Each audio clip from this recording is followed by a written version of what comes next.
Hi everyone and welcome back to My Perfume Chronicles. It's great to have you here with me today for this new video. But before we get started, don't forget to like and subscribe so you don't miss anything new. Okay, back to today's episode. Today we're tracing the rise of the big three perfumers in Grasse and the emperor who couldn't get enough of them. Most people think of Napoleon Bonaparte as a man of gunpowder and steel, but in reality, he smelled like an orange grove in a rainstorm. Today, history remembers him for his battles, but his private life was defined by a different kind of intensity. Did you know that he was obsessed with Eau de Cologne? While Napoleon was redrawing the map of Europe in the late 17 to early 1800s, he went through over 60 bottles of Eau de Cologne every single month. He reportedly used 2 quarts of violet cologne every week. Napoleon's love for cologne wasn't just vanity, it was tactical. He believed that the fresh citrusy scent of rosemary and bergamot helped him stay awake and focused during long nights of planning military strategy, and that it also protected him from disease. And he didn't just wear it, he actually took baths in it. He even requested that a skinny bottle be created so he could slide it right into his military boots. It was called the Rollo, and it was basically the world's first travel-size perfume. But this obsession did more than just keep the emperor fresh on the battlefield. It transformed a small French hillside town into the perfume capital of the world. Welcome to Grasse. Before perfume, Grasse was actually the world's leather capital. And back then, tanning leather meant using some pretty smelly ingredients. Think animal waste and old buckets of urine. But because of Napoleon's massive demand on cologne, the small-town perfumers in Grasse suddenly found themselves working for the most powerful man in the world. And something else happened almost simultaneously that helped create a perfect perfume storm. The emperor's sister, Princess Pauline, moved to Grasse in 1807, primarily for health reasons and also to escape the chaos of Paris. Think of her as the ultimate 19th century influencer. At this time in history, wherever the imperial family went, the elite followed. Suddenly, Grasse became the place to be for the European elite. If Princess Pauline liked a certain scent, then every aristocrat from Paris to St. Petersburg had to have it. She turned Grasse from a factory town into a high society destination. It was this imperial hype that allowed 3 legendary families from Grasse to turn their backyard gardens into global empires. And if you visit, you're literally going to see 3 names everywhere. These are known as the Big Three of Grasse.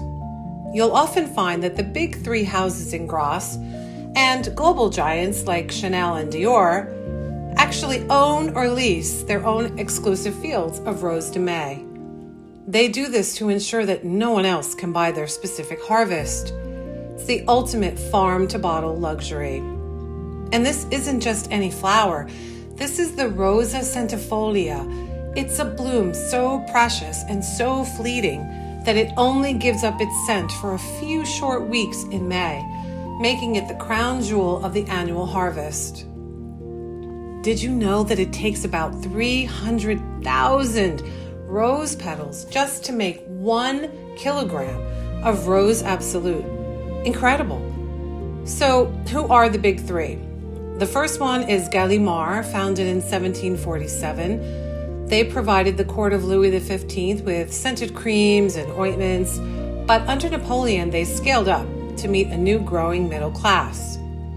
Next came Molinard, founded in 1849. They captured the transition from the imperial era to the Victorian, turning floral waters like lavender and orange blossom into an art form. And the third is Fragonard, named after the famous Grasse-born painter Jean-Honoré Fragonard. This house represents the soul of the town where chemistry meets art. I love the magic of Grasse and its history. My husband and I visited a few years ago and spent time at Fragonard, taking a perfume class and visiting the famous museum in the town center. But what I find more fascinating is that you can still purchase perfumes from the big three today. What are their bestsellers or signature perfumes? At Galimard, it's Canaica.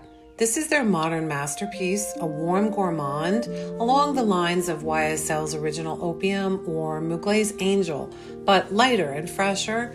It opens with bergamot and ylang ylang, has a heart of caramel and raspberry, and then a base of vanilla and sandalwood. At Molinard, it's the legendary Habanita. Originally created in 1921 to scent cigarettes. I mean, did you even know that was a thing? Yes, it's true. And this fragrance broke every rule in the book by using vetiver, which was usually reserved for men. It's a sophisticated mix of leather, amber, vanilla, and vetiver. And then finally, there's Fragonard's Belle de Nuit. This is a beautiful floral. When I smelled it, it instantly reminded me of J'adore, but warmer.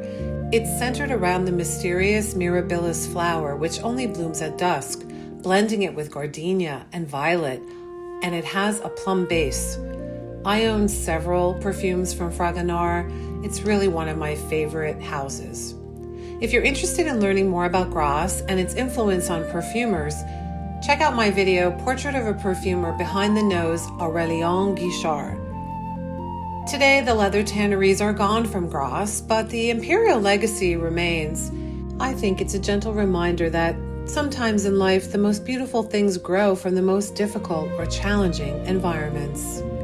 Thanks for joining me today on My Perfume Chronicles and spending a few minutes in the gardens of Grasse with me. Don't forget to subscribe so you don't miss the next episode. And until next time, take care of yourself.